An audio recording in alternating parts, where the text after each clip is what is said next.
The National Overseas Scholarship, the NOS, which started in the 1954, it's only aimed to provide social justice to the socially and educationally oppressed classes, the socially educationally excluded classes. So it has benefited a lot of scheduled caste, scheduled tribe persons, along with NT, DNT, SNT communities. And National Fellowship, National Overseas Scholarship is also there. Like some state governments facilitate National Overseas Scholarships also. For example, Maharashtra government gives also the benefit to OBCs, which the central government hasn't yet thought of. So the general aim of it is to give social justice.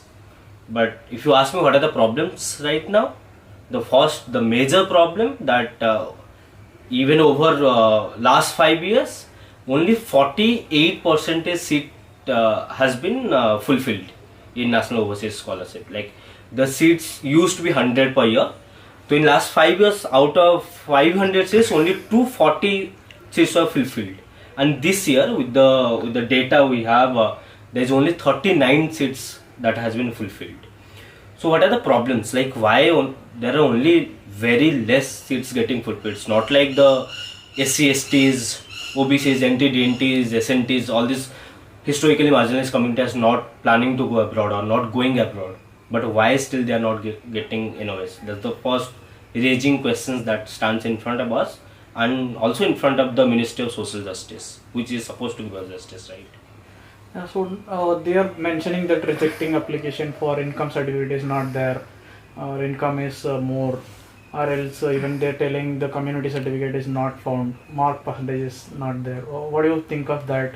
First of all, on what basis they have made this criteria of income limit of 8 lakh rupees? Okay, unless you have the limit below 8 lakh rupees annual income, then you can't apply for NOS. The SC/ST reservation in India itself is given not on the basis of income. So why this specific NOS is given on the basis of income? It was not supposed to be to give fund for just to give fund for studying abroad, right? It is supposed to give representation, and the idea of representation is not economic, it's social and educational that our constitution mandates. So income limit doesn't make sense, it's very unconstitutional. But second, there is a rate tapeism happening in the government offices. It is very difficult to prove your caste certificate also in many offices. It's very difficult to, even if as we spoke about the case of Arun Mahananda, the person who got 68%, but he couldn't prove that he has got 60%. So you have to prove constantly that even if you have some marks, you have to prove that which you fail to. Some people we know that they also fail to get a medical certificate. So why there are different sections? If the scholarship is given in one branch from one ministry, why you have to go and move to many places to prove your certificates, to prove your documents, to prove your age, to prove your income, etc. What we demand is there should be a one-stop process for like it happens for passport. You go to the passport office, the many processes happen together and you get the passport, right? There should be only one stop, like where all this process happen, so that, and there should be a grievance process also in that stop, that if something that doesn't go right, you can put a grievance, and it needs a one-stop process. Without that, I think because of which also a lot of people want to apply and they get rejected. So how you see that the new amendment which is on you can't study on culture or else research on caste in abroad? First question ki why can't you study anything? When you are a student, when you are a scholar, especially because you have right to study anything.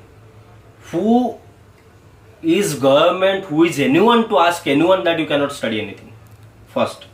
And second, why you cannot study specifically the culture, heritage, art, etc., histories of India?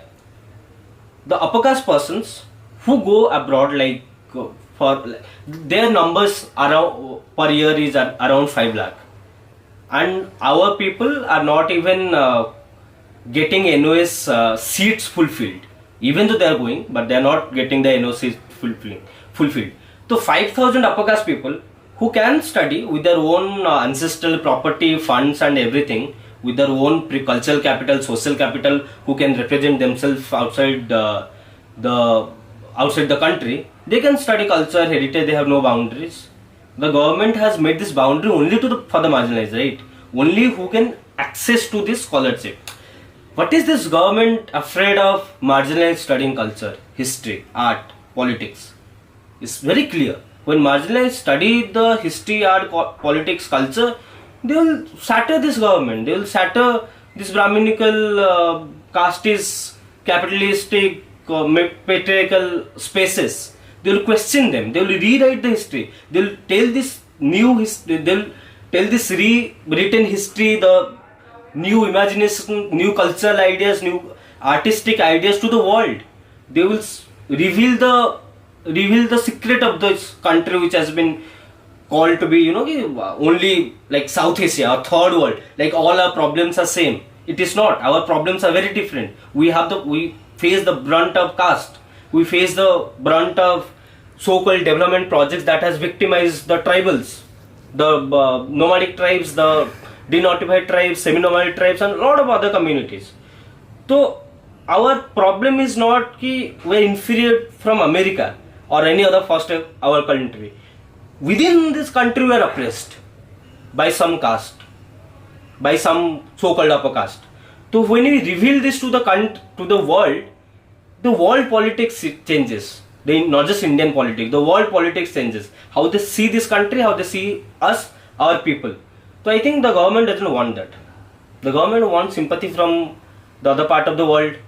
They want to maintain the status quo of the ruling classes in India, which are majorly the upper caste communities.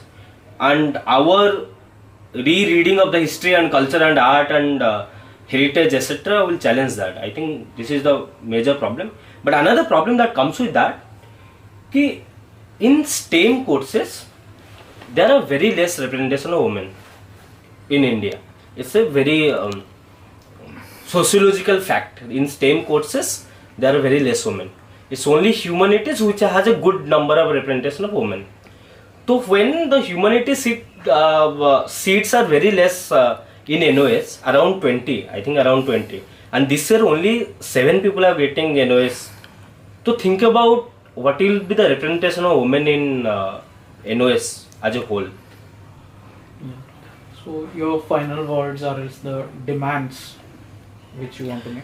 From Birsa Ambedkar Phule Students Association Bapsa, that's a student organization in JNU, we had approached our ministers such as Thiruma, Ravi Kumar, and those MPs, not ministers, sorry, MPs have raised these issues in parliament, but it's gone unheard by the ruling class elites in the parliaments. So our demand has been very clear. We don't want the government to tell us what to study or what not to study. Increase the NOS seats. 100 or 125 which is increased is not enough. There should be minimum 2000 NOS seats. And there should be OBC people should also be able to access the NOS. And with, when NOS seat extended from 100 to 125, the budget remains same, which is nonsensical, which doesn't make sense. And the people who get NOS, which is very less, because after this institutional harassments and all, for that you need to have one-stop system where all this paperwork you can do at one place. But when they go abroad, the living cost is lesser than the NOS, higher than the NOS scholarship.